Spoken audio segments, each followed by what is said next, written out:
Newfoundland Hobbyist is sponsored by paulsfinest.com, Mid-Island Motorsports located in Springdale, wildmedkits.ca, and Robinson's General Store located in Middle Arm. In a previous episode, I introduced you all to a brand new project. I brought home an estimated 50-year-old vintage kimball piano in need of some work, in need of a full rejuvenation. Dusty, old, worn, out of tune. This piano definitely needs some work. So we got to work. We began by removing all of the easily removable panels on the piano, and then we had to go through some testing. Using furniture stripper, I started to remove that old varnish and stain, uncovering the beautiful wood that was beneath. My original intentions were to stain the piano a dark ebony, but I'm starting to change my mind on that by now. So here's the end that I have done. Just look at the richness and the contrast to the color of this wood here. Just beautiful. So all this in here is done, all in around along the front key edge here, the leg, and the inside over there. I'm just blown away. Definitely not going to put any type of stain on this. No clear coat. My plan is to give it a light sanding and then to oil it. But it's such a beautiful color. So much more rich than that kind of cheap gloss and stain that was on there from factory.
I'm down here right now because this bottom cross member here is the last piece I have to strip, and I want to remove these pedals and hopefully remove this little brass kick plate here. I'm hoping maybe refinish it. I'm hoping it's solid brass so that I can properly refinish it.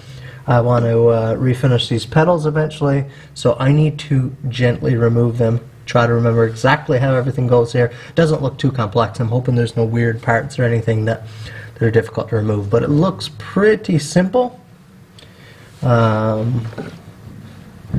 are your sustain pedals. They look to be of beautiful brass. They're at least brass plated. See your 3 foot pedals here. They have a pivot point, and they pull on these levers which run up through the piano to some mutes up in the system. Just look at all these strings. Look at the piano frame here. Gorgeous.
Oh boy, it's getting serious now.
Alright, look what I just found right here, guys.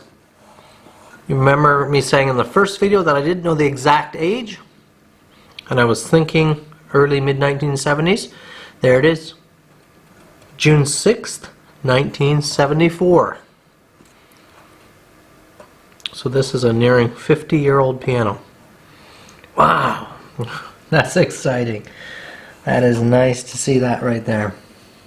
So the piano is officially stripped. I have that end sanded there, but this end here and that bottom strip that we just stripped are still a little bit too damp to sand, so I'll have to leave those for a day to dry. What I'm going to do now is do a little bit of sanding work inside of here, just clean everything up. Address a little key issue here. See if I can put in the cross brace there and a little bit of oiling, and maybe start reassembling the internal inside of here. Just start getting some pieces back off my shop floor and back in the piano. I'm going to try to address this issue. You can see where someone touched up the stain on the piano before. They must have accidentally brushed their keys. I may just be able to wait or scrape that off.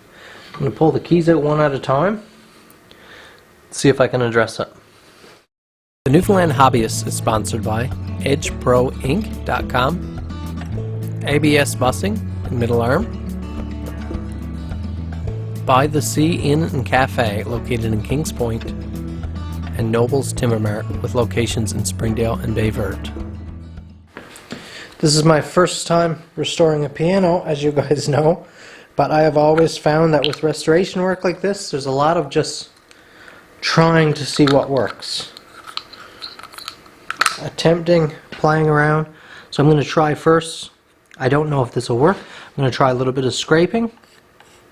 Very gently. These are polished keys. I can repolish them, but I don't want to have to do that. I'm going to try a little bit of scraping. Seems to be working, but I am scratching the finish a little bit, so I'm going to stop. I'm going to try maybe a little bit of Varsol. It's pretty much off there now.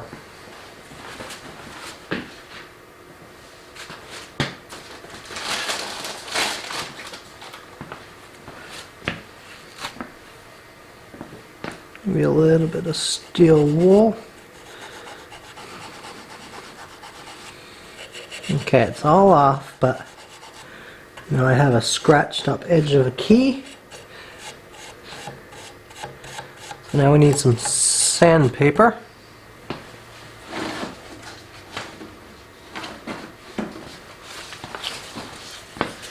This is where being a knife maker comes in handy. A little bit of 800 there. This appears just to be like a solid plastic, an 1/8 inch thick or so. So I'll just even out that scratch pattern with some 800. A little bit of 1000 now.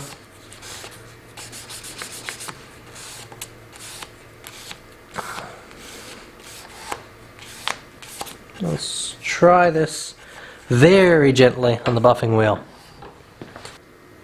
So I'm not sure if you can see there. Chase that light down. Watch where it disappears. That is where we're left with a matte texture. So I'm going to attempt to buff that now. Most plastics do buff fairly well. You can buff most plastics, but the trickiness is in how much heat or friction a given piece of plastic will hold up to. Some plastics I've tried, man, you can get in there and really work it, you know, and it'll just kind of mold and smooth over, polish up like glass. And some will burn really quickly, like a felt wheel will just kind of cut into it.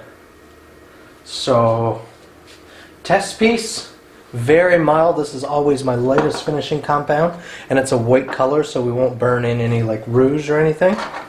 I've got a soft, not a spiral sewn here.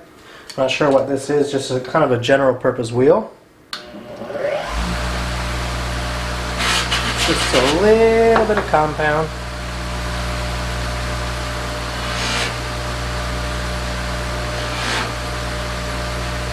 Use very little weight here.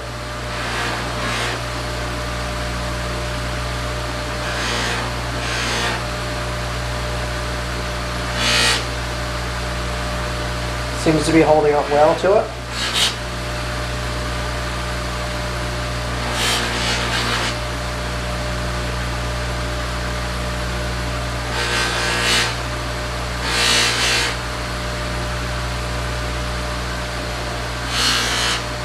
Even got a little bit of discoloring up higher on the key that I'm going to try to remove now that I see it working well. Oh yeah.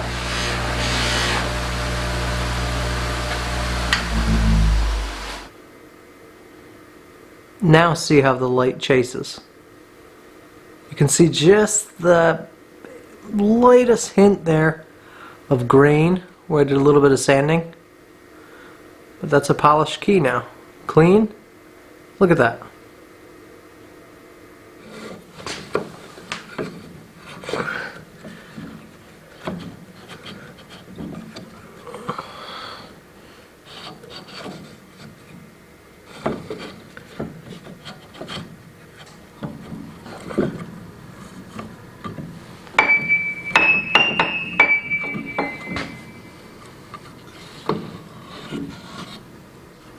This next key line is probably the worst one. With this one, try something else. I'm going to see if I can just buff it off from the start.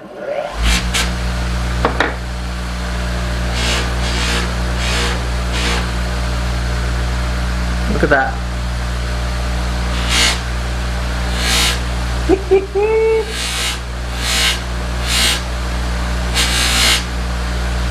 Careful you don't burn that plastic.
See right here, we have a broken key that I didn't know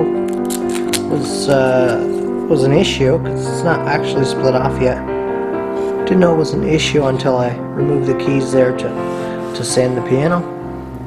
But this is a good job for cyanoacrylate. This is one of those times where cyanoacrylate is a real time saver. Get this gently clamped in here. These here are little weights.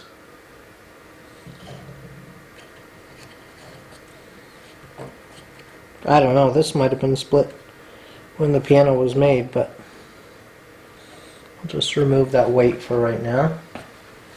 I'm just going to force this joint apart as much as I can. So this is one of those scenarios where one of these comes in handy. If you guys have been watching for a while, you remember when I showed the Starbond gap filler cyanoacrylate with the needle tips? Incredible. And this is the scenario where you'd want it. So I'll just fill out that needle tip first. And then without having to force this joint apart too much, I can fill this up with glue. Cyanoacrylate is basically a super glue. So it'll dry pretty quickly.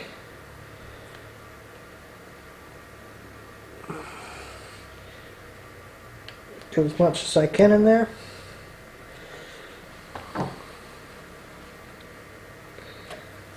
Get my weight in there just so I don't close it up too much for my weight to go back in.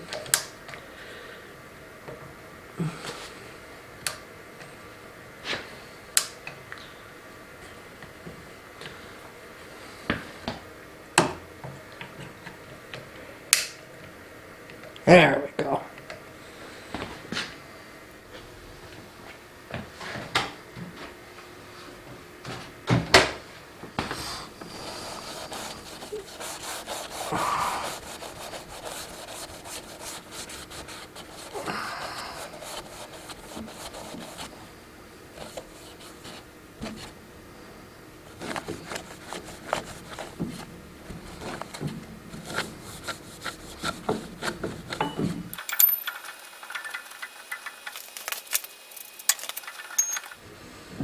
Years of built up oils, finger gunk, we'll say. Just like anything does. If you play a guitar a lot, you take a look at your mahogany fretboard after a while. all like just the oils from your skin worked into it.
Using boiled linseed oil here, I would probably prefer something like a teak.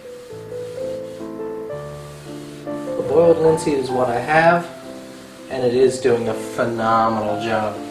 Teak just has a little less smell for one. Boiled linseed it smells a little bit strong. It takes a little while for the smell to wear off.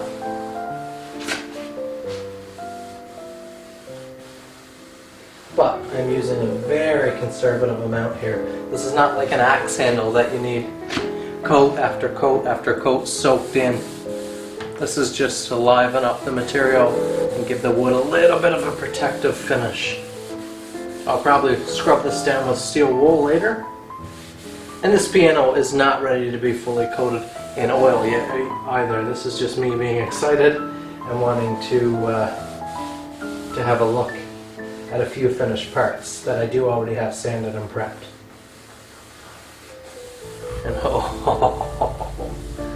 oh dear, that is just too rich.